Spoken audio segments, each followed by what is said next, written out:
Bonjour, je m'appelle Fadi Dawa. Aujourd'hui, on va démontrer le théorème qui est soit f donc est une application linéaire de E dans F. E c'est un espace vectoriel sur le corps commutatif K et de même pour F. On va démontrer que si F est injectif, c'est équivalent à dire que ker F est égal au singleton de l'élément neutre de la loi interne de E. Maintenant, pour démontrer l'équivalence, donc il faut démontrer l'aller et retour, l'implication d'aller et l'implication de retour. Maintenant, donc on va commencer par la première hypothèse qui est f est injectif. Lorsque f est injectif, par définition, donc f est injectif, donc c'est équivalent à dire quel que soit x et y appartient à E. E c'est l'ensemble de départ qui est un espace vectoriel. Si f de x est égal, si l'image de x est égale à l'image de y par l'application f, ça va donner que x est égal à y. Donc ça c'est la définition d'une fonction injective. Maintenant, il faut prouver que le cas de f, qui est l'ensemble des x, tel que f de x égale 0. Donc, ce sont les antécédents de 0, ou bien les zéros de la fonction f. Voilà, c'est ça donc la définition du noyau. Maintenant, donc, si par exemple on prend un élément quelconque, quel que soit x, appartient à ker de f. Qu'est-ce qu'on a? On a que f de x est égal à l'élément neutre de la loi interne de f, n'est-ce pas? Voilà. Maintenant, puisque on a déjà démontré que f de l'élément neutre de la loi interne de E est égal à l'élément neutre de la loi interne de f, alors tout simplement on remplace l'élément neutre par sa valeur qui est ici. Donc on peut écrire que égale f de l'élément neutre de la loi interne de E. Donc qu'est-ce qu'on a? Que quel que soit x appartient à ker f, on a f de x égale à f de l'élément neutre de la loi interne de E. Maintenant, en appliquant la propriété de l'injectivité, qui est, donc si on a f de x est égal à f de y, alors forcément x est égal à y. X, donc on a x ici, et y c'est l'élément neutre de la loi interne de E. Donc en appliquant la propriété d'injectivité, on trouve que x est égal à l'élément neutre de la loi interne de E. Voilà. Donc tout simplement, quel que soit x appartient à ker f, on a que x est égal à l'élément neutre de la loi interne de E. Donc conclusion, on peut dire que ker f est inclus ou égal à l'élément neutre de la loi interne de E.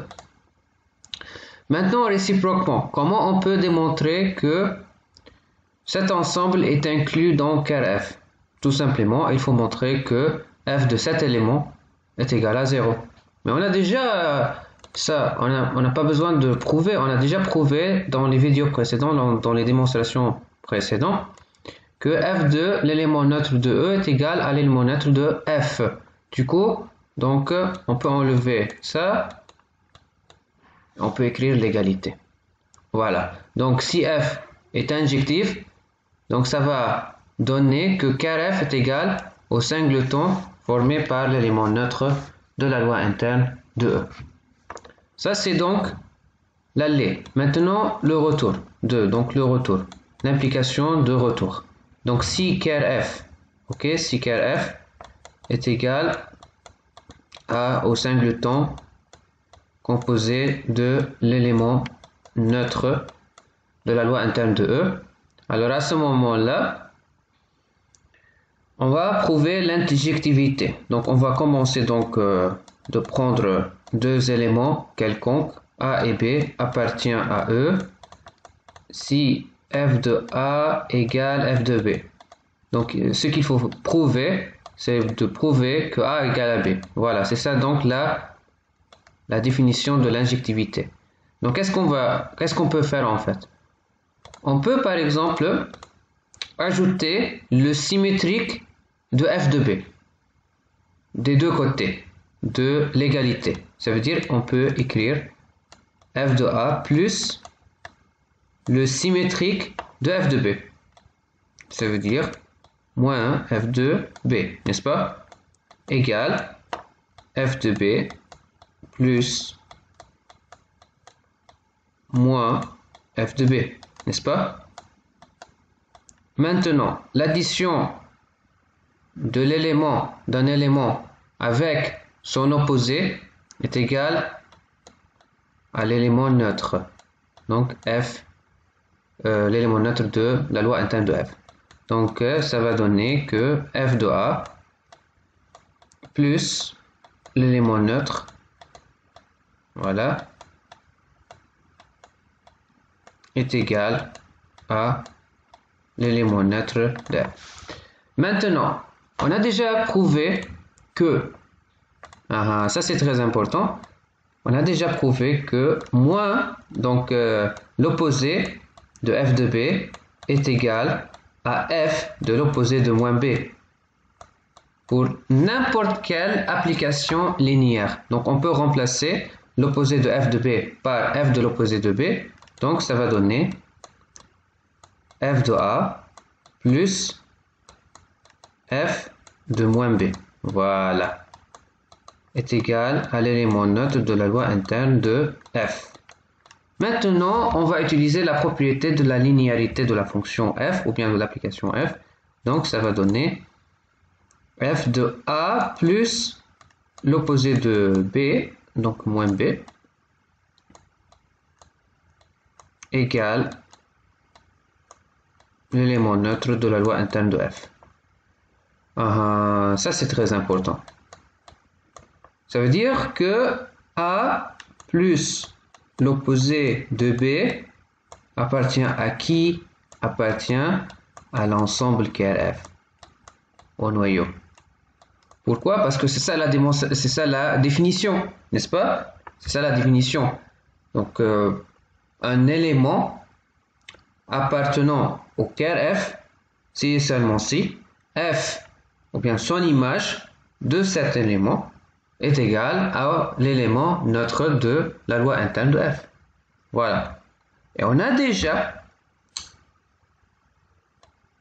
dit que KRF est égal au singleton de l'élément neutre de la loi interne de E. Donc tout simplement, conclusion, A plus moins B est égal à l'élément neutre de la loi interne de E.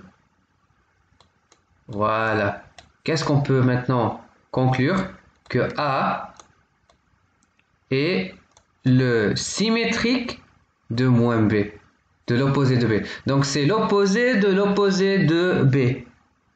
Et l'opposé de l'opposé de B, c'est B. Donc tout simplement, on peut conclure que A égale AB. Donc c'est ça. Donc on a parti de l'hypothèse que f de A égale f de B pour tout AB. Alors on a prouvé que A égale AB. Et ça, c'est la propriété d'injectivité. Donc conclusion, f est injectif. Voilà. Donc c'est ça la démonstration de l'équivalence des deux propositions f est injectif et ker de f est égal au singleton composé de l'élément neutre de la loi interne de E.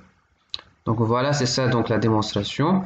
Dans la vidéo prochaine, on va prouver donc d'autres d'autres théorèmes. Donc, on va prouver d'autres théorèmes. Donc, si vous avez donc des questions à propos de la démonstration, merci de me contacter ou bien d'écrire des commentaires concernant la démonstration. Salut!